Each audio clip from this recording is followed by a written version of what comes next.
여러분 안녕하십니까? 6월 22일 금요일 넘치는 우리 교회 매일 묵상 시작하도록 하겠습니다.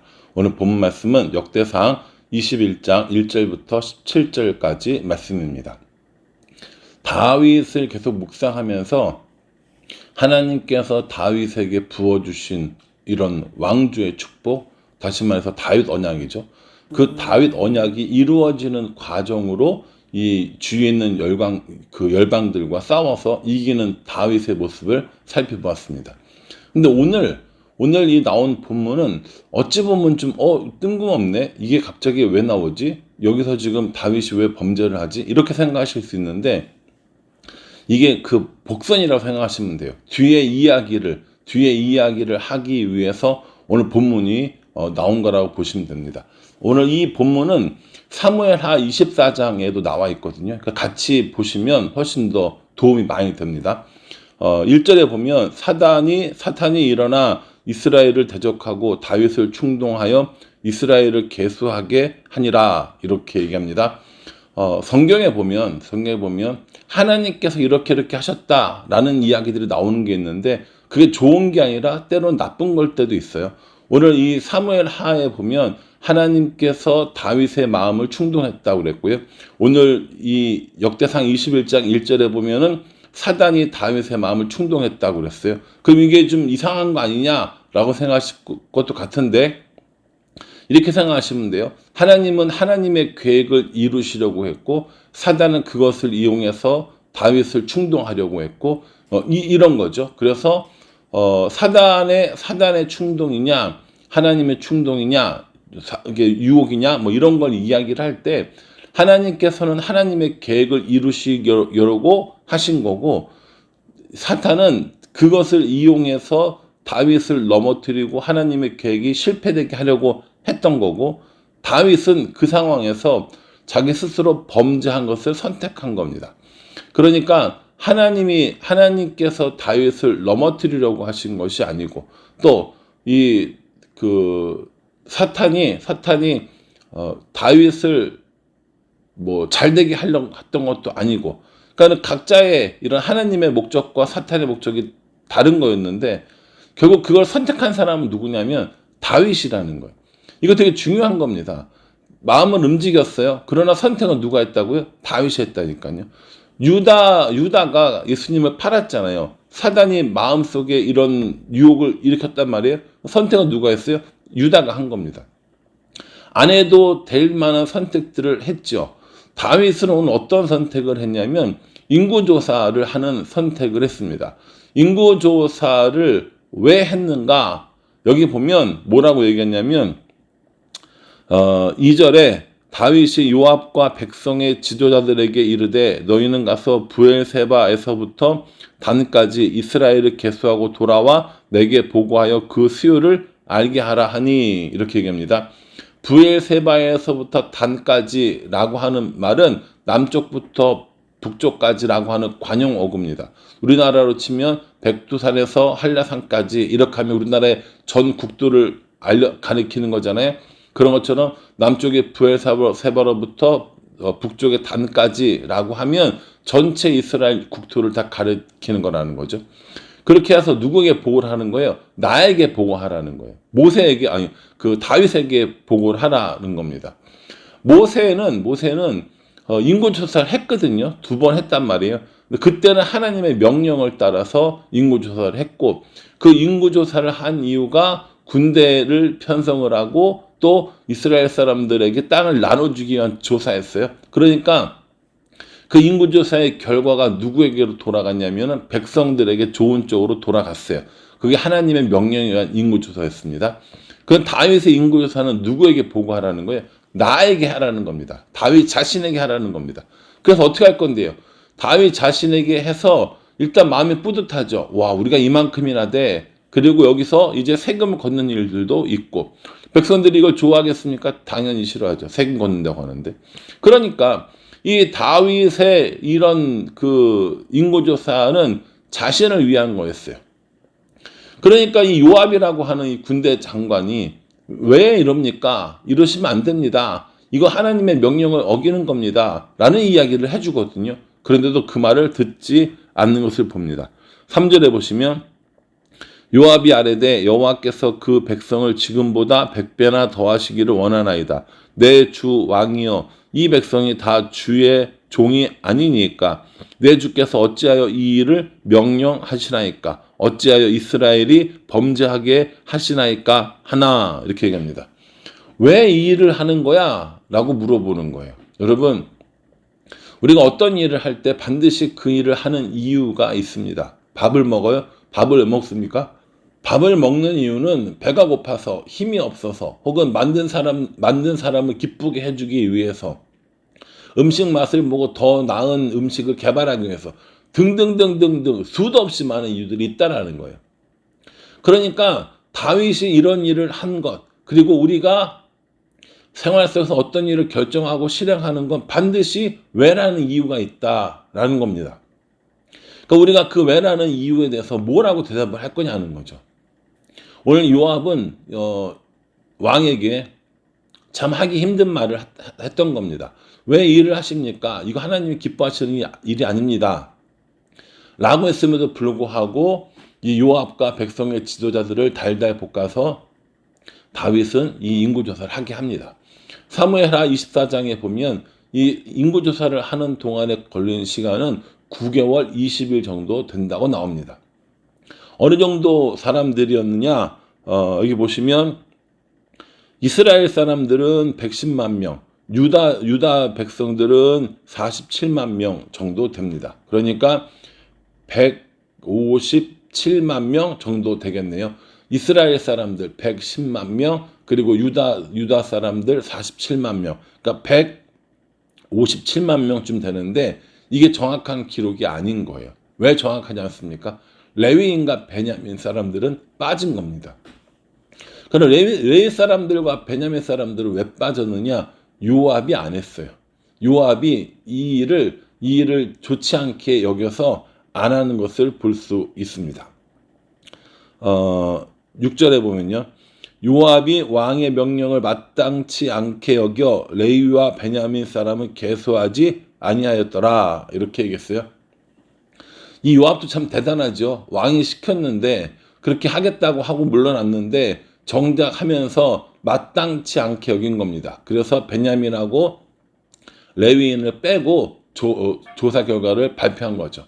이런 거 생각해 보면 157만 명도 정확하지 않을 것 같아요. 대충 대략 그냥 적당히 하지 않았을까라는 생각을 저 개인적으로 해봅니다. 왜냐하면 다윗의 명령이 틀렸다라는 거야. 다윗의 명령이 잘못됐다라는 거야. 요압이 볼 때 분명히 이거 옳지 않은 일인데 다윗이 행했다고 생각했기 때문에 이런 조치를 했다라는 겁니다. 요압의 생각대로 이건 하나님 앞에 잘못된 것이었고 하나님께서는 이 일에 책임을 물어서 이스라엘과 다윗을 치려고 하십니다. 7절에 하나님이 이 일을 악하게 여기사 이스라엘을 치심해 이렇게 얘기했어요. 이스라엘을 치려고 하니까 다윗이 깨달은 거예요. 깨달아서 내가 잘못했구나 라고 회개했지만 그 회개가 효과가 없는 것은 아니어도 그 죄에 대한 벌은 받도록 되어 있었던 겁니다. 선지자 갓을 통해서 하나님께서 3가지 옵션을 주셔요. 첫 번째 3년 기근, 두 번째 3년 동안 적군에게 끌려다니는 거, 그 전쟁에서, 세 번째 3일 동안의 전염병에 대해서 이런 옵션을 주는 거죠. 너가 죄를 졌으니까, 너가 잘못했으니까 그러면 회개한 건 회개한 거지만 벌은 받아야지라고 이야기하시는 거죠. 그래서 이 이스라엘 사람들이 어떠한 벌을 받을 것인가 다윗에게 선택하라고 이야기했습니다. 여러분들은 어떤 선택을 하시겠어요? 여러분들이 다윗이라고 하면 어떤 선택을 하실 것 같으세요? 다윗은 이 선택을 하는데 기준이 있었어요. 그 기준이 뭐냐면 13절에 다윗이 갓에게 이르되 내가 공경에 빠졌도다. 여호와께서는 긍휼이 심히 크시니 내가 그의 손에 빠지고 사람의 손에 빠지지 아니하기를 원하나이다 하는지라 이렇게 얘기합니다. 이게 뭐예요? 그의 손에 빠지고 하나님 손에 잡혀서 재앙받는 게 사람들 원수들의 손에 잡혀서 재앙받는 것보다 낫다라는 거예요. 1, 2, 3번 중에서 1번 3년 기간은 생각도 안 한 거예요. 너무 기니까. 2번이 뭡니까? 3개월 동안, 석 달 동안 적군에게 쫓겨다니는 건데, 이건 그 적군의 손에 자신들의 이런 삶이 걸린 거잖아요. 그러니까 안 하겠다는 거예요. 그리고 3번, 이건 뭡니까? 이 전염병은 하나님께로 온 거잖아요. 그러니까 하나님께서 긍휼하심이 크기 때문에 우리를 용서해 주실지도 몰라. 3일까지 안 갈 수도 있어. 라는 생각을 하면서 다윗은 3번을 골랐습니다. 전염병이 몰아치기 시작했고 백성 7만 명이 한꺼번에 죽게 되었습니다. 여러분, 아무리 고대 사회지만 이 7만 명이라는 사람들이 한꺼번에 목숨을 잃었으면 얼마나 큰 사건입니까? 이 사건을 두고 하나님께서 뭐라고 이야기하시냐면 15절 굉장히 중요한 구절이에요. 15절, 하나님이 예루살렘을 멸하러 천사를 내보내셨더니 천사가 멸하려 할 때에 여호와께서 보시고 이 재앙 내림을 뉘우치사 멸하는 천사에게 이르시되 족하다, 이제는 내 손을 거두라 하시니 그때에 여호와의 천사가 여부스 사람 오르난의 타작마당 곁에 선지라, 이렇게 얘기합니다. 여기 보면 하나님께서 이 재앙 내림을 뉘우치셨다고 얘기했거든요. 이건요, 하나님께서 후회하거나 마음이 바뀌었거나 뭐 계획이 잘못됐거나 이게 아니라 딱 한 군데에서만 사용되어지는 표현입니다. 뭐에서만요? 사람들에 대해서 징계를 내릴 때만 사용되어지는. 후회했다, 뉘우쳤다, 이건 다른 계획에는 없어요. 딱 어디에만 사람들을 징계하고 벌할 때만 사용하시는 하나님의 표현이라는 거예요. 그러니까 하나님께서 매는 드셨지만 그 매를 통하여서 사람들을 징계하는 것을 거두셨다라는 겁니다. 멸하는 천사에게 족하다, 내 손을 거두라 라고 이렇게 얘기하셨는데, 이건요, 출애굽할 때 10번째 재앙과 같은 이야기입니다. 이제 충분하니까 이제 그만해라 라고 하면서 거두어 드리게 하시는 거죠. 그렇게 할 때 여호와의 천사가 지금 어디에 서 있냐면 여부스 사람 오르난의 타작마당에 서 있습니다. 여러분, 이 다윗성이 있는 예루살렘은 기본적으로 어느 족속이 있었다고요? 여부스 족속이 있었던 곳이잖아요. 여부스 사람들이 아직까지도 어쨌든 뭐 삶의 형태를 유지하고 있었을 거 아닙니까? 여부스 사람 중에 오르난이라는 사람이 있었는데 그 오르난이라는 사람의 타작마당이 있었다는 거예요. 이 타작마당이 뭐냐면 넓은 마당 같은 거예요. 그래서 거기서 타작을 했기 때문에 타작마당이라고 불렀습니다. 오늘 이 이야기의 초점이 어디로 향하고 있는가? 여부스 사람 오르난의 타작마당으로 향하고 있다라는 겁니다. 그럼 이 여부스 사람 오르난의 타작마당이 뭐가 중요한데 이러십니까? 라고 물어보신다면 그건 내일 시간에 나옵니다. 내일의 이 이야기가 연결되어지니까 그 오르난의 타작마당이 어떤 역할을 하는지 내일 한번 살펴보기로 하고요. 오늘 다윗이 저지른 범죄, 그리고 회개, 그리고 마음을 돌이키시는 하나님의 모습을 보게 됩니다. 죄를 져서 회개하면 뭐 다 용서해 주시고 아무 일도 없어지느냐? 그건 아닙니다. 성경을 보면 죄를 지면 분명히 우리를 용서해 주시지만 그 죄에 대한 책임, 죄에 대한 형벌은 분명히 있는 것들을 보게 됩니다. 그러니 우리는 우리의 죄에 대해서 어떤 마음을 가지고 있는지 생각해 봐야 할 것이고, 하나님이 다 용서해 주시니까 죄를 져도 괜찮아, 이건 아니라는 거예요.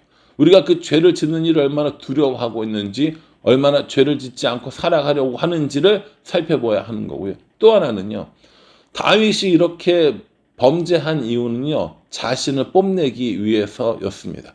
내가 얼마나 큰 일을 했는지, 나의 백성이 얼마나 많은지, 내가 얼마나 많은 사람에게 세금을 부과할 수 있는지, 이거 알아보고 싶었던 거죠. 누가 하셨는데요? 하나님이 하셨는데. 오늘 우리가 가지고 있는 모든 것들을 다 하나님이 주셨는데 그걸 인정하지 않고 다윗이 자신이 한 것처럼 인구조사를 했기 때문에 이런 문제가 생기는 거예요. 우리도 마찬가지입니다. 우리가 한 게 아니라 하나님이 하셨다는 걸 인정해야 돼요.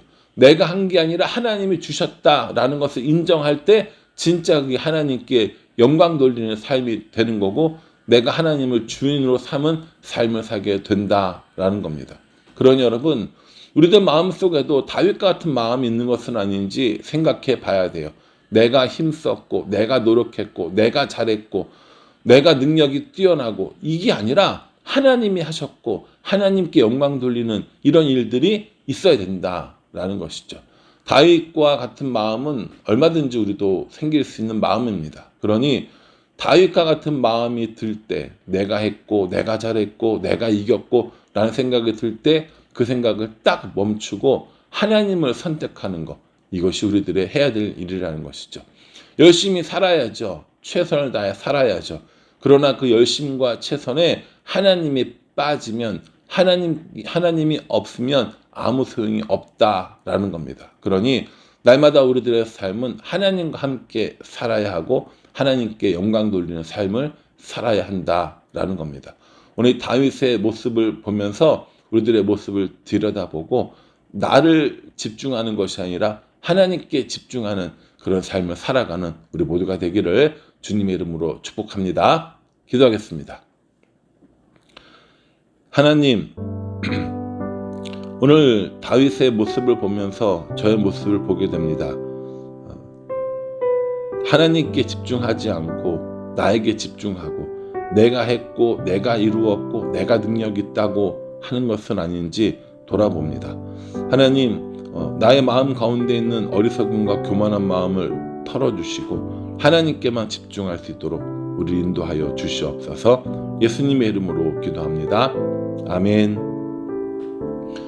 오늘 말씀 묵상하시고요. 내일 말씀까지 이어지는 말씀이니까 잘 묵상하셔서 이스라엘을 다윗을 통해서 일하시는 하나님, 여전히 우리를 통해서도 일하신다는 것을 기억하시고 하나님께 집중하며 살아가는 우리 모두가 되기를 간절한 마음으로 기도하겠습니다. 감사합니다.